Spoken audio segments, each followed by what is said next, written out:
रामाय रामभद्राय रामचन्द्राय वेदसे रघुनाथाय नाथाय सीताया पतये नमः।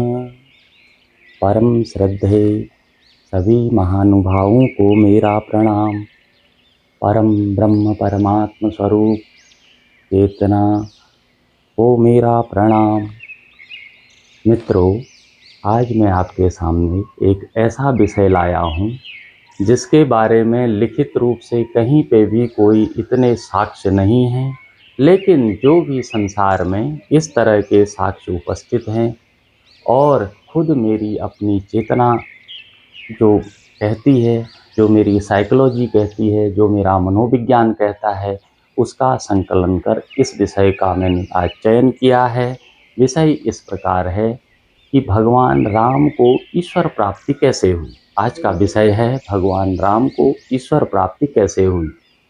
अब ये तो कहीं से कहीं तक आज की डेट में बहुत ज़्यादा पुस्तकों में जहाँ से मैंने देखा, इसके बारे में बहुत विशेष प्रमाण नहीं मिलते हैं, लेकिन जिस क्रम में उस समय की बातें चल रही हैं, उससे अपना जो वैज्ञानिक दृष्टिकोण से उसके बारे में मैंने देखा, तो मुझे लगा कि शायद इस तरीके से भगवान राम को ईश्वर प्राप्ति अर्थात परम ज्ञान की प्राप्ति हुई होगी। आपको बताऊं, भगवान राम का जन्म अयोध्या जी में महाराज दशरथ और उनकी माता कौशल्या जी के यहाँ पे हुआ था। बाल्यकाल आप सब जानते हैं। बात करें 5 वर्ष की अवस्था, 6 वर्ष की अवस्था, 7 वर्ष की अवस्था से, 7 वर्ष की अवस्था से भगवान राम उनके कुल गुरु वशिष्ठ जी के आश्रम में रहे 16 वर्ष तक। ऐसा पुस्तकों में बहुत जगह मिलता है। वहीं पे उन्होंने जो विद्याध्ययन और अपना अध्ययन और अपनी स्वर साधना की, जिसमें उस समय जो गुरुकुल हुआ करते थे, क्योंकि आदिकाल था, आज से 7000-8000 साल पुरानी बात है। उस समय मानव चेतना जिस रूप में विकसित हुई थी, उसी रूप में भगवान को जो यम नियम आसन प्राणायाम प्रत्याहार धारणा ध्यान और समाधि के उत्तर जितनी भी अच्छी प्रक्रियाएं उस ऋग्वेदीय काल में थी, वैदिक युग की बात, उससे पहले की बात, जब भगवान राम का प्राकट्य इस धरती पे हुआ था, उस समय शिक्षा की शैक्षणिकता की जो भी उच्चतम बिंदु सोपान थे, वो गुरुकुलों में सबसे पहले गुरु उनके वशिष्ठ मुनि के यहाँ वो पढ़ने गए। पठन पाठन करते करते करते वहीं पे जब उनको स्वर विज्ञान, उस समय स्वरोदय विज्ञान के नाम से इसको जाना जाता था। स्वरोदय विज्ञान में स्वर, सांस का, सांस आना जाना, सांस आना जाना, लेना और छोड़ना, यही एक, इसी को उस समय शरीर का शारीरिक यज्ञ के नाम से इसको जानते थे। एक यज्ञ तो बाहर होता है जिसमें वेदी हवन वेदी बनती है, इसी तरह से एक यज्ञ जो शरीर में होता है, जिसमें सांसों के द्वारा ही हवन और सांसों के द्वारा ही आहुति, सांस लेना और सांस छोड़ना, जिस पर ध्यान केंद्रित किया जाता है। इस तरह की शिक्षाएं वशिष्ठ जी के आश्रम में भगवान राम को मिली। इसको करते करते जो ज्ञान की प्रथम अवस्था है, प्रथम तल है, जो चेतना का प्रथम सोपान है, राज ऋषि अवस्था, जिसमें कि मनुष्य में रिद्धियाँ सिद्धियाँ इस तरह की चीज़ें आ जाती हैं। रिद्धियों सिद्धियों का प्राकट्य मनुष्य के शरीर में हो जाता है। उन रिद्धियों सिद्धियों की जो प्राप्त हुई भगवान राम को, वो गुरु वशिष्ठ जी के आश्रम में हो गई। अब इसीलिए मैं धन्य हूँ, आप लोग धन्य हैं, सभी भारतवासी धन्य हैं। हम उस देश में रहते हैं जिस देश का इतिहास आज से 7 से 10,000 वर्ष पूर्व भी, 5,000-6,000 वर्ष का तो लिखित इतिहास है, उससे पूर्व भी जो हमारी श्रुतियाँ कहती हैं, जो हमारी स्मृतियाँ कहती हैं, उनके अनुसार भी हम भारतवासी एक ऐसा विज्ञान जानते थे जो साधारण से मानव को भगवान बनाने की क्षमता रखता था। वो विज्ञान हम जानते थे कि साधारण मनुष्य को भगवान बनाने का जो विज्ञान था, वो गुरुकुलों की शिक्षाओं के द्वारा भारतवंशियों को मिलता रहा। उसी क्रम में भगवान राम ने ये शिक्षाएं प्राप्त की।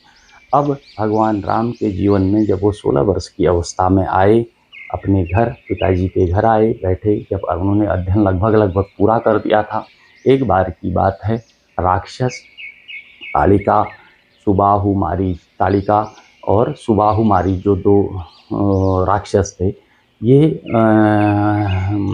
विश्वामित्र जी के आश्रम में जब वो यज्ञ अनुष्ठान अपनी साधना करते थे तो उनकी साधना को भंग करने के लिए तालिका ये अन्य अन्य नाम के जो भी राक्षस थे ये आते रहते थे। तो अब क्योंकि वो अपने साधना में थे, वो उन्होंने जीव हत्या को अपने हाथ से न करने की प्रतिज्ञा की थी।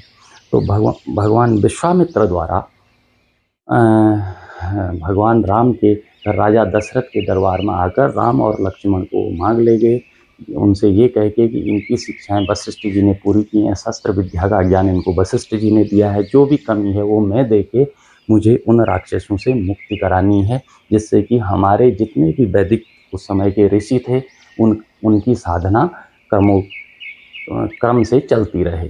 अब हुआ क्या, जब भगवान राम विश्वामित्र जी के आश्रम में गए। विश्वामित्र जी की कहानियाँ तो आपने सुनी होंगी। वो एक राजा थे, वो एक क्षत्रिय राजा थे।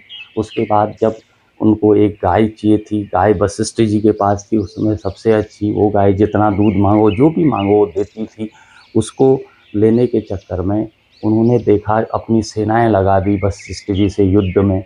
वशिष्ठ जी ने नहीं दी थी, वशिष्ठ जी से युद्ध में अपनी सेनाएं लगा दी थी। जब सेनाएं लगाई तो सारी सेनाएं गाय के केवल चेतना और तेज से ही नष्ट कर दी थी, और भगवान जो ऋषिवर वशिष्ठ जी थे उनके तेज से उनकी सारी सेना समाप्त होगी। तो उन्होंने उस समय किसी ऋषि के, किसी ब्रह्म ऋषि या महर्षि के तेज को देखा था। जब उन्होंने देखा कि ये महर्षि और ये साधना पथ के लोग तो इतने सक्षम हैं, अकेले पूरी हजारों की सेना को नष्ट कर देते हैं, तो वो इस लाइन में गए। तब उनको ब्रह्म प्राप्ति हुई, उन्होंने ज्ञान प्राप्त किया। तो उनके आश्रम में जब भगवान राम गए, भगवान राम को असली ब्रह्म विद्या की शिक्षा में जो दूसरा क्रम आता है, सबसे सर्वाधिक महत्वपूर्ण, ऐसे तो उनको बहुत ऋषि मुनि पूरे जीवन भर मिलते रहे, वो बड़े इस ऋषियों के पास जाना उन्हें बहुत अच्छा लगता था। तो लेकिन उसमें सबसे बड़ा योगदान भगवान विश्वामित्र या ऋषिवर विश्वामित्र जी का भी है। विश्वामित्र जी ने ही उनको 16 वर्ष की अवस्था में ताड़का वध और ये राक्षसों के वध से पूर्व ही उन्होंने उनको ब्रह्म विद्या का उपदेश दिया। उन्होंने बताया कि हे राम, आपको मैं आज ब्रह्म विद्या का उपदेश देता हूँ। ये ब्रह्म विद्या कैसे आप प्राप्त करेंगे, किस प्रकार प्राप्त करेंगे, इसकी विधि जिससे भगवान राम को ईश्वर प्राप्ति हुई, उसका मैं अब आपको बताने जा रहा हूँ। तो उन्होंने, विश्वामित्र जी ने कहा कि हे राम, तुम्हें जीवित रहने के लिए सबसे पहले सर्वाधिक महत्वपूर्ण क्या चीज़ है? तो उन्होंने बोला कि मुझे जीवित रहने के लिए सबसे पहले मुझे प्राणवायु की ज़रूरत है, ऑक्सीजन की ज़रूरत है। सीधे सीधे आज की भाषा में कहा जाए तो प्राणवायु, सांस लेना और सांस छोड़ना, यही उनके गुरुकुल में उस समय की शिक्षाओं में, सर्वोदय विज्ञान में जो बताया गया था, ये बताया उन्होंने, सब बताया। उसके बाद ये बोला उन्होंने कि हे राम, मनुष्य को चैतन्यशील बनने के लिए, चेतनशील, चेतनावान बनने के लिए इस धरती पर सबसे महत्वपूर्ण चीज़ क्या है?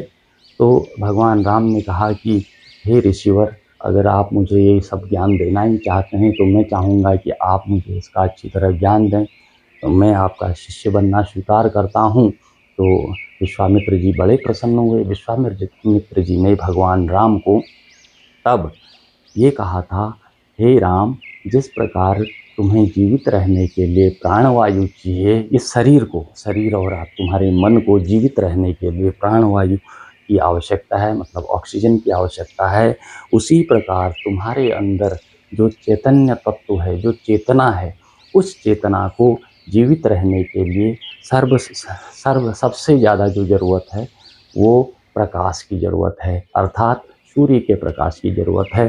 तब उन्होंने ऋषि में विश्वामित्र जी ने इस विज्ञान का पूर्ण विस्तृत वर्णन किया, जो मैं आपको अब बताता हूँ। उन्होंने बताया था कि हे राम, जो तुम्हारे अपने इष्ट देवता हैं, कुल देवता हैं, अर्थात इस चराचर जो हमारा सोलर सिस्टम सृष्टि है, जो हमारी सृष्टि है, जिसके तहत हम हमारी पृथ्वी जिस सोलर सिस्टम के अंदर घूम रही है, उस सोलर सिस्टम के अंदर जो केंद्रवत ग्रह है वो सूर्य है। जो तुम्हारे अपने इष्ट देवता भी हैं, जो तुम्हारे अपने कुल देवता भी हैं। तुम सूर्यवंशी हो हे राघव, इसीलिए राघव आप इन्हीं के, इस भगवान सूर्य नारायण के प्रकाश को, जो इनकी रश्मि है, जो सूर्य की जो किरणें हैं, उन किरणों को सविता जानो। उनका नाम उन्होंने बताया सविता। इनको सविता जानो, और उस सविता के मतलब जो भगवान सूर्य की जो किरणें, जो सूर्य से किरणें आ रही हैं, उन किरणों को तो सविता जानो, और उन किरणों को, किरणें जहाँ पर आपस में मिलती हैं और एक अग्नि स्वरूप प्रकाश फैल जाता है, अग्निवत रूप में प्रकाश फैलता है, उस प्रकाश पुंज को तुम गायत्री मानो। वो जब किरणें एक जगह एकत्रित हो रही हैं तो उन किरणों को तुम गायत्री मानो, और उस सूर्य के जो किरणें एक जगह केंद्रित होती हैं, जो तेज पैदा होता है। जैसे हमने बचपन में साइंस के स्टूडेंट्स ने, जितने भी साइंस के विद्यार्थी होंगे, उन्होंने लेंस को देखा होगा। साइंस में सारा लेंस ऐसे रख के वो सारी सूर्य की किरणें एक जगह एकत्रित हो जाती हैं, इवन वो कागज़ को जला भी देती हैं। ऐसे बचपन में प्रैक्टिकल हम लोगों ने काफ़ी किए थे प्रयोग विज्ञान में। तो उन सब किरणों का जो तेज पुंज है, उसको तुम गायत्री मानो, और उस गायत्री के तेज से जो महातेज है, जो महातेजना है, महाचेतना है इस ब्रह्मांड की, उस महाचेतना को हे राघव आप उन्हें ब्रह्म जानो। वही ब्रह्म है, उनकी प्राप्ति उस महाचेतना की, यही जो चेतना है, यही चेतना तुम्हारे हृदय में है, यही चेतना तुम्हारे हृदय में है।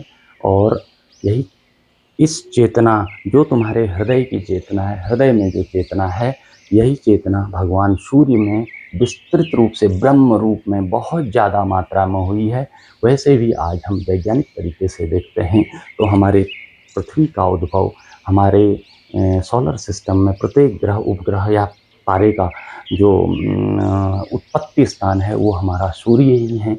सूर्य स्थिर हैं, उसी के चारों ओर सारे ग्रह चक्कर लगा रहे हैं, उसी के चारों ओर हमारी पृथ्वी घूम रही है अपनी कक्षा में भी, और पूरे चारों ओर सूर्य के भी, उससे ऋतु परिवर्तन और दिन रात हो रहे हैं, ये तो आप जैसे जानते हैं। इसी प्रकार उन्होंने कहा था कि जो वहाँ की किरण पुंज का जो महाप्रकाश है, वही ब्रह्म है, वही चेतना का महारूप है, और वही चेतना तुम्हारे हृदय में विराजमान है। अब उस चेतना का आपको नित्य निरंतर ध्यान करते रहना है, क्योंकि भगवान राम ने, जैसा कि उस ध्यान के क्रम में आप भी जानते हैं, सभी लोग जानते हैं, ध्यान करने से किसी चीज़ का एक, अब लोग कहते हैं, आज भी पूछते हैं कि ध्यान कैसे करें, तो मैं आज आपको यही भगवान राम के उससे बता रहा हूँ। ऐसे में आगे वीडियो में सभी जो हमारे भारतवर्ष में देवता या ईश्वर तुल्य या भगवान पैदा हुए हैं, उनको किस किस को ज्ञान कैसे रूप में मिला, ये मैं वीडियो आपको बताऊंगा आगे आने वाले समय में। इसी क्रम में आज मैं भगवान राम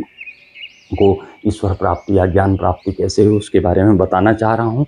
तो उन्होंने, विश्वामित्र जी ने कहा कि जो तेज पुंज सूर्य का है, उस सूर्य के तेज पुंज को ही, महातेज पुंज को ही परम चेतना जानो, और उस परम चेतना का अपनी चेतना में ध्यान करो।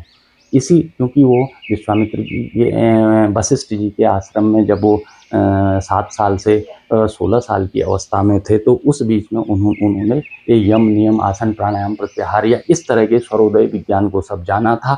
इसी क्रम में उनको विश्वामित्र जी ने ये अवस्थाएं बताई। तो उन्होंने बताया कि हे राम, जब तुम ये करते करते एक अपने स्वरूप में, जो तुम्हारा स्वरूप है, जैसे तुम दिखते हो, जैसे उठते हो, बैठते हो, जिस भी तुम स्वरूप में हो, जिस दिन तुम इस स्वरूप में स्थिर हो जाओगे, अपने हृदय में अपने स्वरूप को सूक्ष्म रूप से स्थिर कर दोगे, उस दिन तुम राजऋषि अवस्था में पहुंच जाओगे।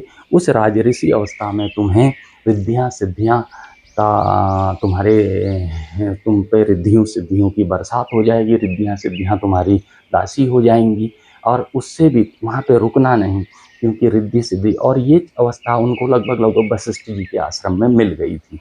तो उसके बाद तुम आप रुकना नहीं, हे राघव रुको मत, उससे आगे बढ़ो, उन रिद्धियों के चक्कर में मत रहना, उससे भी आगे आप खोज करो, उसी सविता से, उसी गायत्री से, मतलब उस तेज पुंज से, और उसी महातेज चेतना का आप ध्यान करते करते करते जब एक ऐसी अवस्था में आ जाओगे जब तुम्हारा मन भी विलीन हो जाएगा, तो आप बिल्कुल उस परम रूप, परम समाधि रूप में चले जाओगे तो आप महर्षि अवस्था में चले जाओगे, जिसमें कि वो लगभग लगभग ईश्वर तुल्य हो जाते हैं। और ये क्रमिक विकास आगे आगे महाज्ञान में प्रणीत होता है, और उस अवस्था को उन्होंने ब्रह्म ऋषि अवस्था कहा। 3 अवस्थाएं, राज ऋषि जिसमें रिद्धियाँ सिद्धियाँ आती हैं, उसके बाद महर्षि और उसके बाद ब्रह्मर्षि। राज ऋषि पूरे पृथ्वी का राजा, वो अवस्था।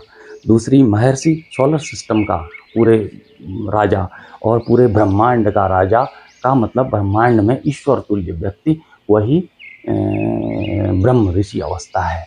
अब आप जानते हैं विश्वामित्र ब्रह्म ऋषि थे और वशिष्ठ जी भी महर्षि से भी ऊपर की स्टेज के थे। ऐसे ही भगवान राम को ये ज्ञान वहाँ से मिला, और ये जो सूर्य सविता वाला, इसीलिए उनको आगे इसी क्रम में जब वो चित्रकूट में, जब उनको अपनी शिक्षा दीक्षा के बाद उनकी शादी हुई हो, तो आप जानते हैं सीता जी से फिर उनको वनवास हो गया। वनवास के दिनों में जो प्रारंभ में वो अपने भारद्वाज मुनि के आश्रम में प्रयागराज में गए, उसके बाद वो उनसे पूछा तो उन्होंने चित्रकूट के लिए आगे प्रस्थान किया। जब वो चित्रकूट में रहे लगभग 11 वर्ष की अवस्था तक, जो 14 साल का वनवास था, उस 14 साल के वनवास में 11 वर्ष उन्होंने चित्रकूट में महर्षि अत्रि और अनुसुईया, उनकी पत्नी जो महादेवी अनुसुईया हैं, उनके आश्रम में बिताई। वहाँ तीनों ने या सभी लोगों ने मिलके उनके आश्रम से ज़रा दूर में भगवान राम ने अपनी कुटिया बनाई, जिसमें सीता जी लक्ष्मण जी अपना स्वयं रहे। वहाँ पे वो उसी ध्यान अवस्था में रहते रहते 11 वर्ष तक उन्होंने तप किया या साधना की, या आज की भाषा में कहें तो मेडिटेशन किया। वहीं पे वो महर्षि स्टेज में, और इवन एक बार फिर बीच में जब महर्षि स्टेज में वो चले गए थे, महर्षि स्टेज से भी ऊपर जा रहे थे, तो वहाँ पर आगमन होता है महर्षि अगस्त्य का, ब्रह्मर्षि अगस्त्य का, भगवान अगस्त्य मुनि का, जो कि जिनकी जो साधना स्थली है वो उत्तराखंड के रुद्रप्रयाग में अगस्त्य मुनि नामक स्थान पे है। उसके बाद वो काशी आए, जब उनको यहाँ ज्ञान की प्राप्ति हुई, उसके बाद वो काशी में रहने लगे। उनकी जो पत्नी थी भगवती लोपामुद्रा, आपने सुना होगा, भगवती लोपामुद्रा उनकी पत्नी थी, उनके साथ काशी में साधना की। तो वहाँ पे सभी लोगों ने कहा कि आप दक्षिण की दिशा में भी जाइए, वहाँ आतताई लोग बहुत रहते हैं, तो उधर ज्ञान का प्रकाश अपना दक्षिण में करिए। तो वो तमिलनाडु में यही पंचवटी और इसके आसपास के पूरे क्षेत्र में जो भगवान राम का वनगमन पथ है दक्षिण तमिलनाडु रामेश्वरम तक का, वहाँ उस एरिए को भगवान महर्षि अगस्त्य ने उसको सुशोभित किया। अब आपको घटना बताऊं, वो 11 साल जब वो यहाँ रहे, तो एक दिन अगस्त्य ऋषि का आगमन हुआ, तो उन्होंने उनको और शिक्षा दी और ब्रह्म स्वरूप के बारे में बताया, और वहीं से वो भगवान राम ब्रह्मर्षि मतलब पूर्ण अवतार भगवान के या ब्रह्म के या भगवान के समतुल्य बने। ये भगवान राम को ईश्वर प्राप्ति की साधना का पथ है। उसके बाद भी अब देखिए, मनुष्य जीवन है, मनुष्य जीवन में हर कोई आपके हमारी तरह आता है। यहाँ हर किसी को भगवान राम को ईश्वर प्राप्ति हुई, वो भगवान बने। ये हम सब के लिए भी एक उदाहरण है। हम सनातनियों में, भारतवर्ष में जितने भी लोग रहते हैं, इन सब के लिए भी एक बहुत बड़ा उदाहरण है। हमने अपने पूर्वजों से, अपने ये पिछली पीढ़ियों से सीख लेनी चाहिए। हमारे पूर्वज सब ऐसे ज्ञानी थे, इतने महान लोग, जिन्होंने मानव धरा में जो महापुरुष कहलाए, जिन्होंने मानवता को राज्य करना सिखाया, जिन्होंने मानवता को, आप लगाइए उस समय आदिम मानव जनजातियां थी। आज की डेट में भी गांव कस्बों में ऐसी ऐसी जनजातियां, मनुष्य ना रहा। तो उस समय तो फिर भी मनुष्य की चेतना आज के रूप में विकसित नहीं थी, फिर भी उसके बावजूद भी भगवान राम ने मानवता को मानवता का पाठ पढ़ाया। दक्षिण में सब जगह जाके जितने भी ट्राइबल एरियाज थे सब घूमे, ट्राइबल एरिया में सबको अपनी अपनी शिक्षाएं दी उन्होंने, और मानवता का भला किया। पुरुषोत्तम कहलाए, भाई जैसा, जिस चीज़ का संसार में जो ऐसा रिश्ता नहीं जो भगवान राम ने नहीं निभाया। उसके बावजूद भी एक आपको दृष्टांत सुनाना चाहूँगा। जब रावण वध वो कर रहे थे, क्योंकि शरीर और मन रूपी शरीर, चाहे मनुष्य ब्रह्मज्ञानी भी हो गया है, तो क्योंकि रथ रूपी ये शरीर, तो मैं तो चैतन्यता, जिस समय चेतन अवस्था मनुष्य की रहती है, उस समय हमारा चेतन मस्तिष्क ही काम करता है। उस समय आत्मा का पूर्ण प्रवाह तो मनुष्य में आता नहीं है। वो जरा मेडिटेटिव स्टेज में जाए तो तब होता है। जब युद्ध में आए थे तो वो थोड़ा-सा हल्का रावण के शीश पे वार कर रहे थे। तो शीश पे वार करने के बावजूद भी रावण का वध जब नहीं हो रहा था, यही अगस्त्य ऋषि वहाँ पे प्रकट होके उन्होंने ये चीज़ मैं इसीलिए बता रहा हूँ, ये हम सब लोगों के लिए बहुत बड़ी चीज़ है। इसको जानना हमारे लिए बहुत बड़ी चीज़ है। तो भगवान राम को उन्होंने कहा कि आपको जो विश्वामित्र जी ने और जो मेरे द्वारा आपको बताया गया है ब्रह्म स्वरूप सूर्य भगवान, सूर्य की जो आपको ब्रह्म स्वरूप चेतना का मैंने ज्ञान दिया है, उसको याद करके आप अपने स्वरूप में स्थित हों और रावण के नाभि में वार करें बाण से, कोदंड से, और इसकी मृत्यु निश्चित हो जाएगी। तो उन्होंने वही किया था। तो उसी समय एक स्रोत का प्रादुर्भाव हुआ इस मानवता के लिए, जो श्रुतियों में था, अब लिखित रूप में भी है। पहले तो श्रुतियों में भी लोग याद कर लेते थे, जो पुरानी चीज़ें, हमारा वेद का ज्ञान, अन्य शास्त्रों का ज्ञान, ये श्रुतियों से ही चला आ रहा है। सुन के एक दूसरे से हमने सुना, हमने अपनी पीढ़ी से दूसरी पीढ़ी में ट्रांसफ़र किया, इसी तरह से। तो उन्होंने एक छंद का उस समय छंद की उत्पत्ति हुई थी। ओम अस्य श्री आदित्य हृदय स्रोतस्य अगस्त ऋषि अनुष्टुप छंदः आदित्य हृदय भूतो भगवन् ब्रह्म देवता निरस्त्या शेष विघ्नतया ब्रह्म विद्या सिद्धौ सर्वत्र जय सिद्धौ च विनियोगः। यह आदित्य हृदय स्रोत है। कभी आपको मौका मिलेगा, आदित्य हृदय स्रोत को सुनिए। उसमें ब्रह्म की स्तुति की गई है, भगवान सूर्य के नामों का, उसमें चेतना के स्वरूपों का वर्णन मिलता है। आप कभी उसे देखें। इस प्रकार भगवान राम को ब्रह्म की प्राप्ति हुई। और ये जो इनमें 3 लोगों का सबसे बड़ा महान योगदान रहा, महर्षि भगवान वशिष्ठ जी का, भगवान विश्वामित्र जी का, भगवान अत्रि अनुसुईया माता का, और भगवान अगस्त्य मुनि का। विश्वामित्र जी, वशिष्ठ जी, अत्रि अनुसुईया जी और भगवान अगस्त्य का, इनका योगदान रहा, जिससे कि राम श्री राम कहलाए, राम भगवान कहलाए। इसी सूर्य नारायण की रश्मियों, इस गायत्री, इस तेज पुंज, इस परम चेतना का ध्यान करके भगवान राम को 11 वर्ष 12 वर्ष की तपस्या के बाद और बचपन में बाल्यकाल की अपनी गुरु वशिष्ठ जी की शिक्षाओं के साथ अपने जीवन को इस रूप में ले गए। तो वो एक साधारण से राजा के बेटे राम से श्री राम, प्रभु राम, भगवान राम बने। तो मैं आज के युवा पीढ़ी के सभी अपने भाइयों और अपनी बहनों से प्रार्थना करता हूँ, बहनें, भाइयों, आप लोग केवल एक छोटे से सरकारी नौकरी, केवल एक छोटी सी सिविल सर्विसेज के एग्ज़ाम, नीट का एग्ज़ाम, IIT का एग्ज़ाम, इंजीनियरिंग सेक्टर में और मैनेजमेंट में आप कैट वैट के एग्ज़ाम, या अन्य जितने भी प्रकार की सरकारी अन्य SSC CGL इस तरह के जो भी एग्ज़ाम है, सरकारी सेवाओं के एग्ज़ामों के लिए परेशान रहते हैं। हम तो वो लोग हैं जो साधारण इंसान को भगवान बनाने का विज्ञान जानते हैं। तो ये एग्ज़ाम क्या चीज़ है। इसीलिए हाथ जोड़ के सभी से प्रार्थना है कि थोड़ा बहुत अपने आप को संयमित रखें, थोड़ा अपने पे कंसंट्रेट करें, अपने अंदर जाएं, थोड़ा बहुत 10 मिनट 5 मिनट सुबह शाम आप ध्यान करें। जो मनुष्य इस धरा का, इस भारत देश का भगवान बनने का विज्ञान जानता है कि छोटे मोटे एग्ज़ाम क्या चीज़ है। 1 वर्ष 2 वर्ष, जब 10 11 12 वर्ष में मनुष्य भगवान बन जा रहा है साधना करके। आज तो उससे भी कम समय में, उस समय तो चेतनाएँ फिर भी बहुत मनुष्य की कम थी। आज तो मनुष्य चेतनावान ज़्यादा होते जा रहा है। तो जब उस समय 10 साल में, तो आज आदमी 6 7 8 साल में भगवान बन सकता है, या उससे कम समय में। तो ये छोटे मोटे एग्ज़ाम क्या चीज़ है। कभी असफलता मिलती है। भगवान राम को भी अगर ऐसे असफलता में वो हतोत्साहित हो गए होते, उनकी तो पत्नी को भी राक्षस चुरा ले गया, लक्ष्मण भाई को भी शक्ति लग गई, संजीवनी जैसी बूटी जो उतनी दूर से आई, हिमालय के एक छोर से एक छोर नीचे दक्षिण में श्रीलंका से द्रोणागिरी पर्वत की दूरी लगाई, लेकिन हतोत्साहित नहीं हुए। उनको फिर प्रकृति संयोग देती है। प्रकृति सब ऐसा संयोग बनाती है कि मनुष्य की उन्नति निश्चित है। हमने इस धरती पर जन्म लिया है, तो हे मेरे भ्राता, हे मेरी बहनों, इस धरती पर जन्म लिया है केवल और केवल उन्नति करने के लिए हमने जन्म लिया है। उन्नति हमारा जन्म सिद्ध अधिकार है। इसीलिए हतोत्साहित न हों।